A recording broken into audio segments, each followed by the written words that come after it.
সুপ্রিয় দর্শক, আপনারা দেখছেন এসপিএন বাংলা টিভি।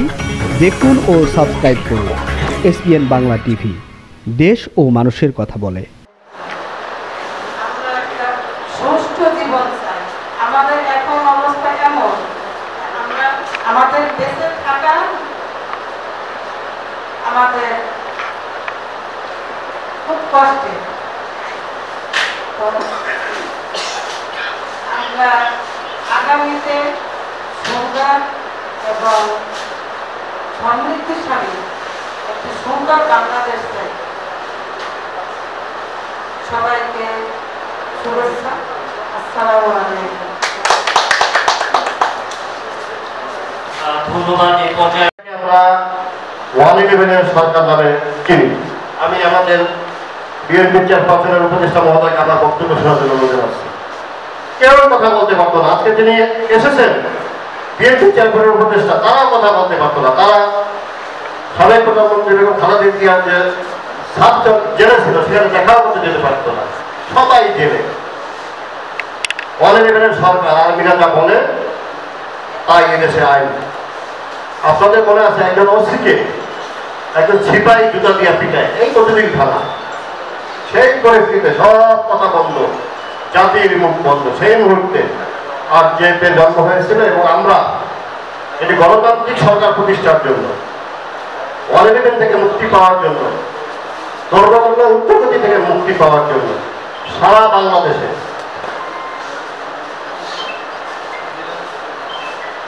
একশো একটি সভা, সেমিনার, সিম্পোজিয়াম, রাউন্ড টেবিল, বৈঠক, মানববন্ধন করেছি। আমরা নির্বাচনের আগের দিনও শহীদ মিনারের মহাসমাবেশ করেছিলাম যে আমরা 111 থেকে আসতে চাই, আমরা বাংলাদেশের মানুষ, আমরা কথা বলতে চাই। এরপরে নির্বাচনের পরে কিন্তু আমরা কম বেশি কথা বলার সুযোগ পেয়েছি। আমাদের যারা জেলে ছিল আর্মিদের ঘোষণার পরে তারা মুক্তি পেয়েছে।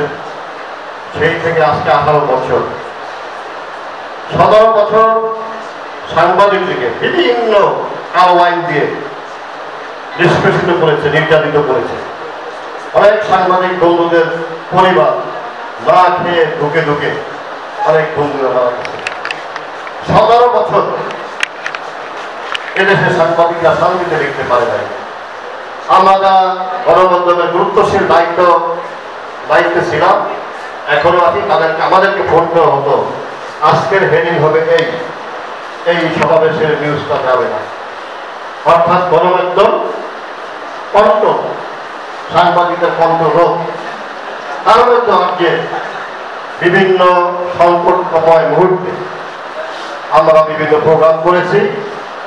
আজকের এই অনুষ্ঠানটি আপনাদের সবচেয়ে ছোট একটি অনুষ্ঠান। আমার দেশের পরবর্তী সময় আগামীকালকে 8 তারিখ নতুন বাংলাদেশ সূর্য উঠেছিল 1 বছর আগে। আমরা ওই গত 5ই আগস্টের পরে জাতীয় প্রেস ক্লাবে একটি অনুষ্ঠান করেছিলাম। তত্ত্বাবধায়ক সরকারের কাছে আমাদের কি প্রত্যাশা, কিন্তু আলোচকরা বলেছিল যে ঢাকা শহরে যানজট মুক্ত করেন, ফুটপাত মুক্ত করেন, চাঁদাবাজি বন্ধ করেন, টেন্ডারবাজি বন্ধ করেন। আমাদের পুনরায় তাই করছিল যে কোনো কিছুই বন্ধ হয়ে গেছে। আমি 90 দশকের ছাত্রদলের একজন কলম সৈনিক, সাংবাদিকতা নাম লেখানোর পরে আর কোনো রাজনীতির সাথে যুক্ত হইল। আমরাও চোখে দেখি সকাল থেকে সন্ধ্যা পর্যন্ত কিছুই বন্ধ হয়নি। আমাদের প্রত্যাশা কি?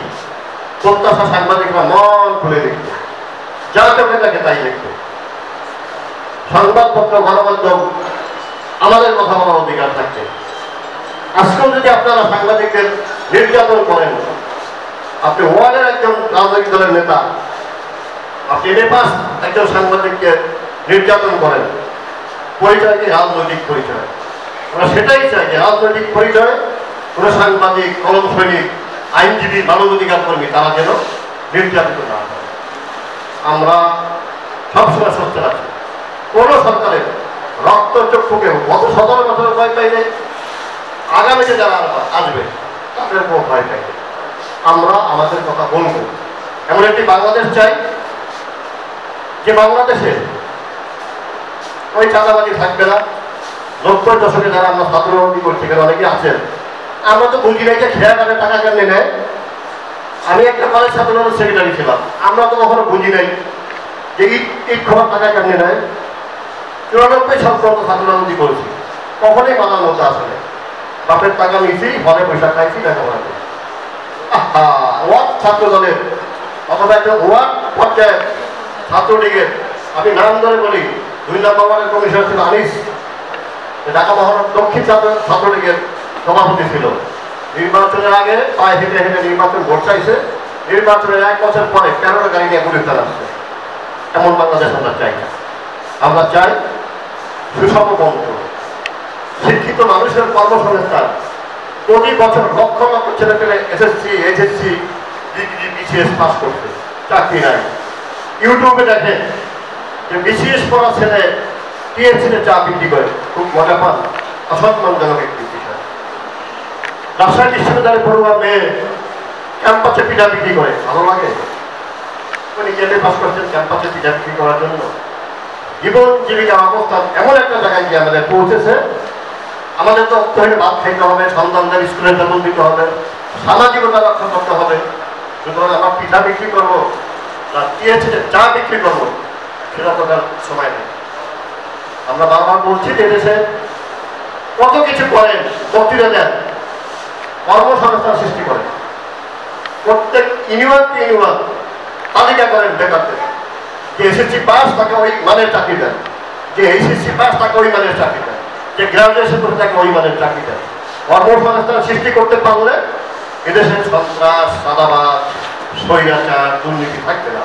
তাহলে আমি আমার কাজে ব্যস্ত থাকবো, আমি লন্ডনে যাবো না চাঁদাবাজি করতে, আমি আমার কাজে ব্যস্ত থাকবো, আমি কেন্দ্রবাজি করতে যাবো। আমাকে কাজ দিবেন না, মুখে মুখে বলবেন দুর্নীতি মুক্ত বাংলাদেশ গর্ব, হবে না। কালকে থেকে দেন নতুন নতুন স্বপ্ন দেখায় লাভ নাই, দফা দেখায় লাভ নাই। কালকে থেকে তালিকা করেন কত মানুষ বেকার আছে, চাকরি দেন, সোনার বাংলা হবে।